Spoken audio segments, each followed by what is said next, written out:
మేరకు వేళ జిల్లా కేంద్రంలో కలెక్టర్ గారికి వినతిపత్రం ఇవ్వడం జరిగింది.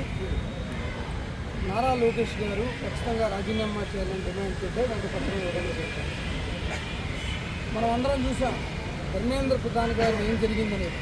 అదే కూటమిలో ఉన్నటువంటి ప్రభుత్వం కనీసం కూటమి ఏం చేసి భారతీయ జనతా పార్టీ ఏం చేసిందనేది చూసిన తర్వాత కూడా ఆ కూటమిలో భాగమైనటువంటి తెలుగుదేశం ప్రభుత్వం ఎందుకు ఎంక్వైరీ అడగట్లేదు, ఎందుకు వాస్తవాలని వెలికి తీయట్లేదు అనే డిమాండ్ మీదే మేము ముందుకు రావడం జరిగింది. పరీక్ష నిర్వహణ దగ్గర నుంచి స్పోర్ట్స్ కోటా నుంచి అన్ని చోట్ల అవకతవకలు స్పష్టంగా కనపడుతున్నాయి. దానికి ఆధారాలు ఇప్పటికే జగన్మోహన్ రెడ్డి గారు చూపించారు.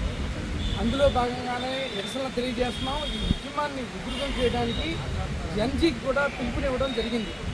మనం తలుచుకుంటే ఏదైనా చేయగలం. ఎందుకంటే నీట్ అనేది ఒక పరీక్ష, అర్హత. కానీ ఇది ఉద్యోగాలకు సంబంధించింది, కొన్ని జీవితాలకు సంబంధించినటువంటి డిఎస్సి. ఇది తొలి సంతకం చేసి దీన్నే మెగాస్కామ్గా తెలుగుదేశం ప్రభుత్వం నారా లోకేష్ గారి ఆధ్వర్యంలో మార్చేసింది. దీన్ని ఖచ్చితంగా మనం ఎదుర్కొనకపోతే ఇప్పటికే వీళ్ళు చేస్తున్న చూస్తున్నాం కదా. మనం వైద్య విద్యను ఏం చేశారు, ప్రజల వైద్యాన్ని ఏం చేశారు, విద్యను ఏం చేశారు, మహిళలను ఏం చేశారు, ఇవన్నీ మనం చూస్తున్నాం. చివరికి బ్లూ ఎకానమీని కూడా ఏం చేశారో మనం చూసాం. ఎన్జీ తలుచుకుంటే మెడలు వంచగలదు. ఎన్జీకి జగన్మోహన్ రెడ్డి గారు ఇస్తున్న పిలుపదే. మన రాష్ట్రాన్ని మనం బాగు చేసుకోవాలి. ఇంతమంది జీవితాలు పాడవుతుంటే మనం చూడకూడదు. ఖచ్చితంగా మనం దీన్ని ఉధృతం చేయాలి, వాస్తవాలు తెలియజేయాలి. ఖచ్చితంగా మళ్ళా అందరికీ న్యాయం చేయాలి. న్యాయం చేయాలంటే ఈ మంత్రి ఈ నారా లోకేష్ గారు అనేవాళ్ళు మళ్ళీ అది ఆ స్థానంలో ఉండకూడదు. కాబట్టి ఆయన రాజీనామాని స్పష్టంగా పట్టుబడుతున్నాం. కాదంటే మీరు వాస్తవాలు తెలియజేయండి, మీ యొక్క నిజాయితీని నిరూపించుకోండి.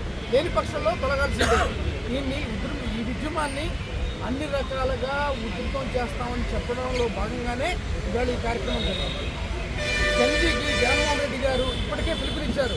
ఖచ్చితంగా వాస్తవాలను చూడండి, రాష్ట్రంలో పరిపాలన ఎలా ఉంది, ఏం జరుగుతుంది అనేది చూసి మన రాష్ట్రాన్ని మనం బాగు చేసుకోవాల్సిన అవసరం ఎన్జీ మీద ఉంది. కాబట్టి మనం ఆల్రెడీ దేశంలో చూపించాం కాబట్టి, అంతర్జాతీయంగా కూడా చూపించాం కాబట్టి పార్టీ పిలుపునిస్తుంది.